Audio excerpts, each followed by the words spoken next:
디바이스형이 있어요. 아까는 그 앱만 있어도 사실은 그 이런 건강 측정이라든지 센싱을 이용한 몇 가지를 할 수 있는데 전용으로 나온 디바이스 기기들이 최근에 이제 많이 관심을 갖고 있죠. 흔히는 뭐 앱세서리라고도 표현하죠. 앱 플러스 액세서리의 줄임말이죠. 앱세서리, 앱세서리라는 그런 용어를 쓰기도 하는데요. 가장 일반적인 형태가 여러분들이 잘 아시는 스마트워치죠. 갤럭시 기어가 지금 현재 뭐 가장 이렇게 유명한 것처럼 되어 있지만 실제로 갤럭시 기어보다 훨씬 일찍 많은 스마트워치 형태들의 제품들이 나와 있습니다. 소니에서도 만들었고요. 퀄컴에서도 만들었고요. 그 다음에 아까 소개를 해드렸던 그 나이키에서도 이미 이런 스마트워치 제품들이 나와 있었습니다. 기본적으로 GPS를 갖고 있거나 아니면 뭐 센싱을 통해 가지고 스마트폰과 센싱입니다. 스마트폰하고 통신을 하고 센싱은 또 그 자체적인 그 모듈을 가지고 해서 움직인 거리라든지 뭐 그 정도를 수치화해서 역시 칼로리 소모라든지 이런 것들을 계산하는 것들이 많죠. 그 외에 이제 여러분들 보시면 또 이런 제품들도 혹시 보셨는지 모르겠어요. 국내에 판매되고 있는 모델 중에 하나가 이 조본에서 나온 업이라는 그 팔찌형 피트니스 도구입니다.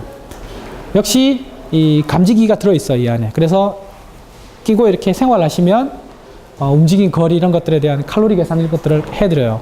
스마트폰으로요. 그 다음에 또 이 핏빛이라는 회사에서 만든 플렉스라는 제품이 있습니다. 이것도 역시 유명하죠. 보통 이 그 팔찌형 피트니스 제품은 크게 이제 나이키, 핏빛, 조본 이 세 개의 회사 제품이 가장 치열하게 경쟁을 하고 있는 분야고요. 국내에서도 이런 제품, 유사한 제품들이 지금 만들어지고 있어요. 그 다음에 이 제품 같은 경우에는 미스핏이라는 데서 나온 샤인이라는 제품입니다. 목걸이형입니다. 되게 패셔너블하죠. 목걸이로 차면 예쁠 것 같죠. 예, 이런 제품들도 나오고 있어요. 토탈해서 이런 그 움직임을 체크하는 그런 제품 형태를 액티비티 트래커라고 합니다. 활동 측정기라고 하죠. 이거는 이제 미국 시장에서는 굉장히 많이 쓰고 있어요. 국내에는 이제 수입이 많이 안 돼서 지금 그런데 해외에서 특히 미국에서는 많이 쓰고 있고요. 이 제품은 뭐냐면 베딧이라고 해요. 베드잇. 침대에 이렇게 설치해 두는 필름 형태의 수면 측정기입니다. 이거는 좀 더 스마트폰보다 더 정밀하게 수면을 체크할 수 있도록 되어 있어요. 이건 뭐냐 하면 그 전자지팡입니다. 노인분들 아니면 신체가 불편하신 분들한테 필요한 건데 이 전자지팡이 안에는 GPS 센서도 들어있고요. 그 다음에 여러 가지 뭐 통신 모듈이 같이 들어있습니다. 3G 모듈, 뭐 LTE 모듈도 붙일 수 있도록 되어 있고요. 그래서 이렇게 밖에 나가셨을 때 내가 찾는 어떤 목적지를 찾을 때 이 지팡이를 이용해서 활용을 하실 수 있도록 되어 있어요. 그 노인분들이 되게 쓰시기 편하게 만들어져 있는데 뭐 프로토타입 제품이라서 아직 판매는 하고 있지 않습니다. 이것도 작년에 소개된 작년 CES에서 소개된 제품입니다. 디바이스형 중에서 아까 액티비티 트래커 말고 또 한 가지 유망한 분야가 바로 그 생체 정보를 보여주는 그런 솔루션들인데요. 팔찌형이긴 한데 이 제품은 에어로밴드라고 합니다. 에어로밴드는 좀 더 의학적인 기기라고 할 수 있습니다. 분광기 기술을 이용해서요. 여기 LED 분광기가 한쪽에 있습니다. 그래서 여러분 손목에 차시면 정맥 있죠. 정맥에 빛을 쏩니다. 빛을 쏘면 혈액에 흐르는 헤모글로빈을 분석해서 빛으로 분석을 해요. 그래서 산소 포화도가 어느 정도가 되는지를 알 수 있어요. 의학적인 그 기기로 이렇게 측정한 수치만큼 정확하거든요. 그 다음에 이거는 국내 기업이 만든 핑거팁이라는 산소 포화도 측정기예요. 그냥 이렇게 손가락에 끼우기만 하면 금방 그 산소 포화도 측정이 돼요. 그리고 이 저울은 스마트 저울이라고 보통 이야기를 많이 하는데 Withings 합니다. Withings라는 회사에서 만든 스마트 저울입니다. 이 몸무게를 재면서 체지방 분석도 같이 해주고요. 이 몸무게에 대한 기록들을 클라우드에 올려가지고 기록을 해줍니다. 그리고 가정에 하나를 두시면 가족 모두가 올라가도 각각의 사람들을 체크해가지고 건강 관리해주는 거죠. 살이 쪘어요. 내지는 살이 빠졌어요. 살이 쪘으니까 운동을 해야 돼요. 이런 그 피드백도 주는 그런 기능을 가지고 있습니다. 물론 이 저울만 가지고 되는 건 아니고요. 몇 가지 서비스들이 액세서리하고 같이 더 있습니다. 아까 소개드렸던 스캐나두 스카웃. 예, 그리고 이 제품은 토요타에서 만든 자동차의 핸들에 이렇게 보시면 역시 그 LED 분광 기술을 이용해 가지고 생체 정보를 측정하는 기계예요. 이것도 사실은 프로토타입 제품이어서 아직 상용화된 제품은 아닙니다. 그리고 이것은 뭐냐면 카메라를 통해서 태블릿 카메라를 이렇게 통해서 얼굴 색깔 그 다음에 그런 걸 통해서 맥박을 분석할 수 있는, 그러니까 이렇게 미세한 움직임 있잖아요. 그 얼굴에도 이렇게 맥박이 뛰는 걸 알 수 있거든요. 얼굴을 통해서도. 그러니까 그런 걸 측정할 수 있는 그런 앱이에요. 프로그램이죠. 이거는 디바이스형이라고는 했지만 약간 다르긴 합니다만 이런 형태의 제품들도 있고요. 액세서리라고 아까 제가 잠시 소개해드렸지만 실제로 이제 이런 앱을 가지고 주로 작동을 시키는 그런 기기들이 많이 나오고 있어요. 요즘 그 예능 프로그램 이렇게 보시면 1박 2일 이런 거 보시면 위에서 이렇게 헬리콥터가 찍는 것처럼 이렇게 막 항공사진 찍듯이 이렇게 찍는 거 있죠. 그게 그 드론이라는 겁니다. 이런 비슷한 이렇게 되어 있는 제품이죠. 헬리콥터처럼 생겼는데 날개가 많은 건데 아래쪽에 카메라를 이렇게 달고 이렇게 찍고 있죠. 이 드론을 조정하는 게 스마트폰 또는 태블릿으로 할 수 있어요. 물론 국내에서 하는 거는 이 전용 조정기를 가지고 하고 있는데요. 이건 장난감입니다. 일종의 그 스마트폰으로 조정할 수 있는데 앞에 카메라가 달려 있어서 카메라가 이렇게 찍히는 모습을 보면서 이 조정을 할 수 있어요. 이 제품은 아시죠? 저도 이 제품 하나 가지고 있습니다. 이건 LG전자에서 만든 포켓 프린터죠. 포포라고 하는 그 프린터인데 안드로이드 앱입니다. 앱으로 그 스마트폰에서 찍은 사진을 직접 이렇게 편집 기능을 가지고 있죠. 편집도 할 수 있고 증명사진 형태로 이렇게 찍어낼 수도 있는 그런 형태인데 앱으로 이렇게 그 에디팅을 합니다. 그리고 바로 블루투스나 NFC로 이렇게 프린트를 할 수 있어요. 그러니까 앱하고 디바이스가 같이 결합이 돼가지고 이런 포켓 프린터 형태의 어떤 제품이 가능한 거죠. 스마트폰에서 찍는 사진 어떻게 인화시키겠어요? 보통은 PC로 백업 받아서 메모리에 꽂아서 마트나 사진관에 가서 인화하죠. 그게 아니라 이런 형태로 바로 찍어서 이렇게 포켓 프린터 형태로 이렇게 할 수 있는 거죠. 이 제품은 일종의 POS 시스템입니다. POS 시스템이라고 아시죠? 뭐냐면 결제를 할 수 있는 결제 플랫폼인 그 스퀘어라는 회사의 제품입니다. 스마트폰에 이어폰 단자에 꽂아서 그 결제를 도울 수 있는, 그러니까 결제를 할 수 있는 그런 그 디바이스입니다. 미국에서는 이 제품이 스퀘어라는 이 제품이 굉장히 돌풍을 일으키고 있어요. 이게 어디에서 유용하냐면 이렇게 기존의 그 신용카드를 결제하시는 걸 생각해 보시면 그 신용카드 결제는 대부분 다 벤이라고 해서 이렇게 유선 네트워크로 되어 있죠. 가게에 가보시면 이렇게 끌으면 인터넷을 통해서 이렇게 결제가 되지 않습니까? 그런데 밖에 나가서 장사하시는 분들 신용카드 못 받잖아요. 근데 이걸 가지고 있으면 자기 스마트폰에 꽂아서 그냥 결제 바로 하실 수 있는 그런 제품이에요. 이런 것들도 그 앱하고 연동이 되어 있어요. 그래서 결제 자체를 이렇게 신용카드를 끌으면 여기서 소비자가 손으로 사인하시면 모바일 프린터를 통해서 프린터도 되고요. 그런 형태로 되어 있습니다.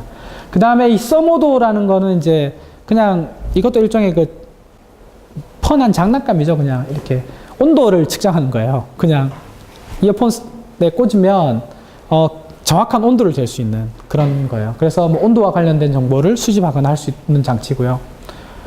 옵틱스라는 회사에서 나온 거는 뭐냐면 케이스 형태로 되어 있는 그 디바이스인데 이거는 홍채 스캐닝 할 수 있고 그 다음에 지문 스캐닝 할 수 있어요. 경찰관들이나 군내에서 많이 쓰는 형태인데요. 실제로 이건 상용화돼서 미국에서 쓰고 있습니다.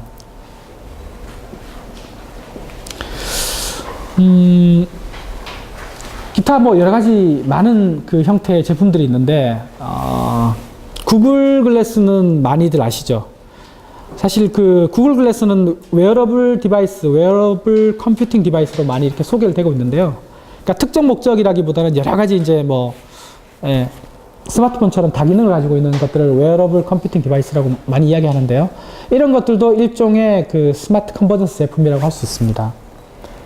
이제 그 외에 이런 그 스마트 락, 스마트 도어, 도어락 시스템이죠. 이런 것 같은 경우에는 설치를 해두시면 외부에서 이렇게 나가 계시면 내가 없는 상태에서 그 누군가 방문자가 왔어요. 그러면 여기 소형 카메라가 달려 있어가지고 실시간으로 내 스마트폰으로 누가 왔는지 알 수가 있어요. 그리고 심지어 원격에서 열어주실 수도 있어요. 또 친구들을 초대해가지고 이렇게 그 사람이 집이 없는데 아니면 내 친척이 뭐 집에서 뭘 가져가야 돼. 내 가족이 뭘 가져가야 돼요. 물론 가족이 가져가면은 열쇠는 따로 필요 없겠지만 그럴 때 이렇게 임시로 키를 발급해 줄 수도 있어요. 그러면 스마트폰 SMS나 아니면 앱으로 받아서 여기 NFC나 블루투스나 이런 형태로 그 접촉을 시키면 문을 열 수 있는 그런 방법도 있어요. 그런 것도 가능하고요. 그 다음에 닛산 자동차에서는 니스모라고 해서 이런 그 아까 손목 스마트워치 같은 그 손목 시계 형태로 이렇게 디바이스가 있는데요.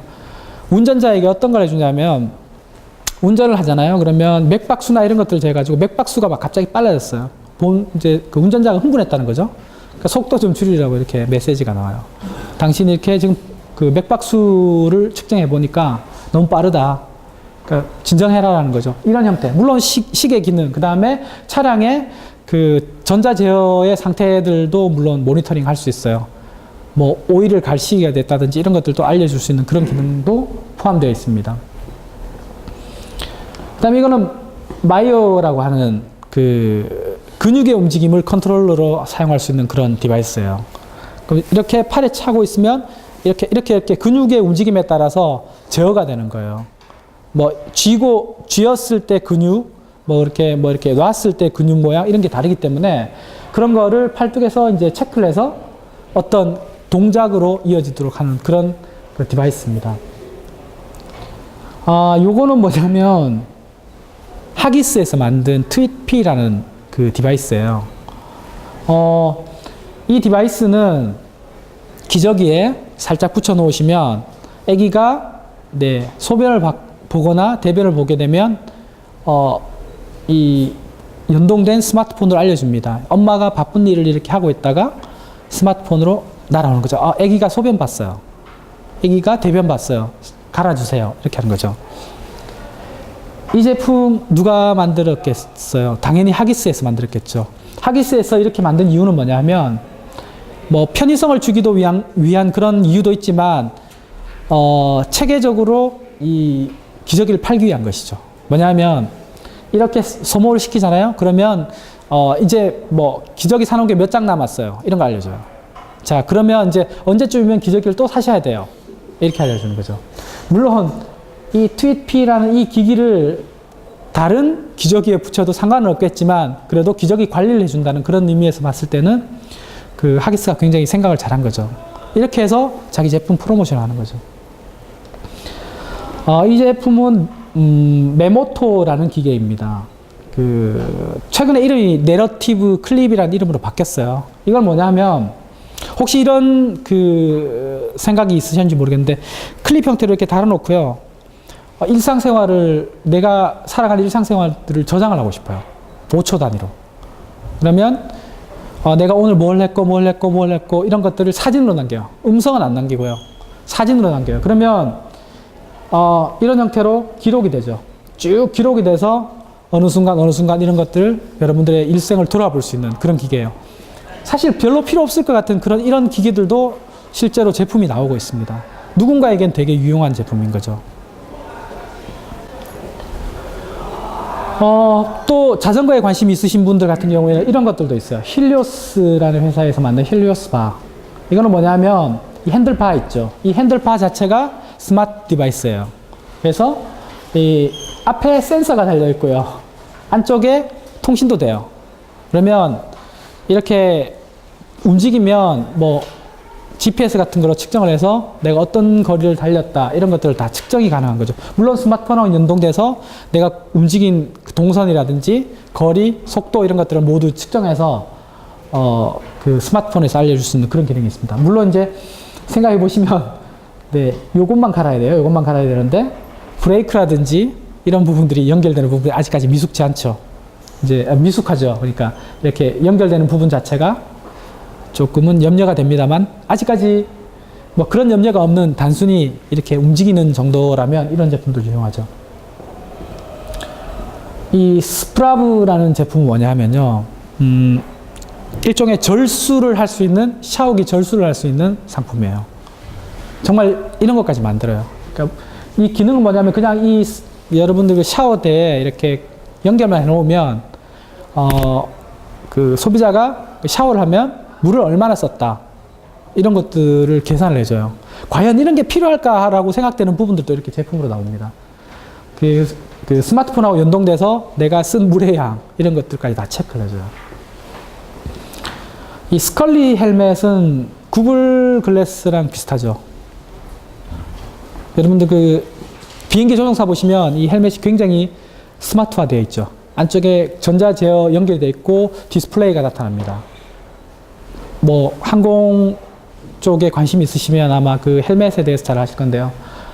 이런 제품이 바로 그 항공 헬멧하고 되게 비슷한 겁니다. 그러니까 이 헬멧 안에 컴퓨팅 디바이스처럼 이렇게 작동하는 거죠. 내가 보고 있는 것들에 대한 것들, 그 다음에 필요한 정보에 대해서 디스플레이도 해주고요.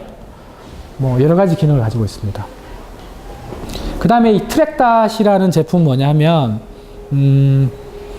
여행 가방에 이거를 하나 놔두면 트래킹을 할 수 있어요. 찾을 수 있어요. 항공 그 분실물이 엄청나게 많아요. 실제로 우리는 많이 여행을 하지 않아서 그런데 미국 같은 데는 뭐 주 단위로 이렇게 넘어가도 비행기 타잖아요. 항공 수화물 분실이 굉장히 많다고 해요. 이 기능은 이 디바이스는 안에 GPS도 들어있고요. 그 통신 모듈도 같이 들어있어요. 그러니까 통신 모듈이 들어있다는 말은 그냥 스마트폰 같은 게 하나 들어있다는 거죠. 이게 되게 저렴해요. 근데 1년 정도를 쓸 수 있는데 하나 넣어 놓으면 요금도 굉장히 작아요. 딱 정해져 있어요. 그래서 얼마 안 하면서도 자기가 자주 여행을 다닌다면 트랙닷 같은 것을 하나 가방에 넣어 두시면 지금 내 물건이 어디에 있구나 이런 것들 다 확인이 가능하거든요. 그 지역에 로밍을 하거나 이런 것들이 다 돼요. 그래서 3G 모듈이 들어있어서 로밍을 해서 이렇게 다 알려줘요. 어디에 있는지. 네, 쭉 계속 제품을 보셨는데 그 마지막 분야가 바로 서비스 쪽이에요. 서비스 쪽은 기존의 어떤 우리 산업군의 서비스가 스마트폰을 만나서 바뀌게 된 아니면 새로이 생긴 그런 분야라고 보시면 되는데요. 우버 택시라고 혹시 들어보셨어요? 우버 택시라는 게 콜택시예요. 콜택시인데 이게 미국에서 먼저 시작됐고요. 택시를 위치 기반 서비스로 불러서 승객이 원하는 목적지로 갈 수 있는 고급 콜택시 서비스예요. 일반 택시 서비스보다 약간 비싸요. 근데 얼마 전에 우리나라로 들어왔어요. 서울 지역에서 지금 서비스를 하고 있어요. 그 우버 택시는 어떤 특징이 있냐면은 요금 측정을 소비자가 같이 할 수 있어요. 뭐냐면 스마트폰으로 해요. 그러니까 요금이 택시 회사에 의해서 결정되는 게 아니라 스마트폰에 의해서 결정이 돼요. 어떻게 하냐면 이 우버 택시에 탑승을 하시면 스마트폰이 작동이 돼요. 우리가 쓰고 있는 아이폰이나 안드로이드 폰이 작동이 되면서 움직인 거리 요금을 계산해요. 국내 같은 경우에는 1.5km 단위로 요금 1km 단위에 1,500원 이렇게 붙고요. 그 다음에 차가 이렇게 정차해 있을 수 있잖아요. 뭐 아니면 천천히 갈 수 있잖아요. 그러면 분당으로도 계산을 해요. 그러니까 거리하고 시간을 병산해서 같이 계산을 해줘요. 요금 시비가 없겠죠. 왜? 스마트폰으로 나도 똑같이 측정할 수 있는 그런 형태로 되어 있거든요. 그리고 내가 현 위치에서 언제든 부를 수 있는 콜택시이기 때문에 그런 면에서 되게 편리하죠. 그 다음에 내리고 난 다음에는 그 운전자를 평가를 할 수 있어요. 그러면 다른 사람들에게 이 운전자는 되게 친절한 뭐 이런 운전자다라는 평판을 할 수 있는 거죠. 이런 거 자체를 할 수 있는데 문제는 뭐냐면 택시 운송 사업이라는 것 자체가 정부의 규제를 받는 산업이거든요. 근데 대중교통법 이런 게 있잖아요. 근데 그런 규제를 받지 않고 누구나 우버 택시 운전사가 될 수 있어요. 물론 우버에서는 그 자격 요건을 들어서 이렇게 택시 기사를 고르긴 하는데 예, 그런 문제가 약간 있어요. 아직 법하고 부딪히는 문제가 있긴 한데 되게 혁신적인 서비스 모델로 지금 인정을 받고 있어요. 이거는 뭐냐면 스마트폰과 기존의 택시 산업이 이렇게 합쳐져서 새롭게 생긴 분야라고 보시면 돼요. 그 다음에 뭐 에어비앤비라고 해서 빈집 공유 이것도 아시죠? 비어있는 집을 빌려줄 수 있는 그런 서비스인데 역시 스마트폰으로 서비스를 많이 거래를 많이 하고 있습니다. 이런 형태. 이거는 뭐냐면 그 에이아트라는 회사에서 만든 픽셀이라는 서비스인데요. 무명 작가들의 그 작품을 배경화면으로 무료로 쓰실 수 있고 그 무명 작품을 케이스로도 만들어서 실물 케이스로도 만들어서 받으실 수 있는 그런 형태의 서비스예요.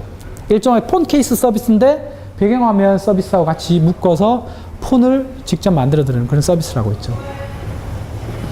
이거는 미국에 있는 어느 병원에서 하고 있는 그 베이비 타임이라는 그 산모 케어용 서비스입니다. 아기를 낳고 나서 주변 사람들이 잘 볼 수 없는데 이렇게 보여줄 수 있는 서비스.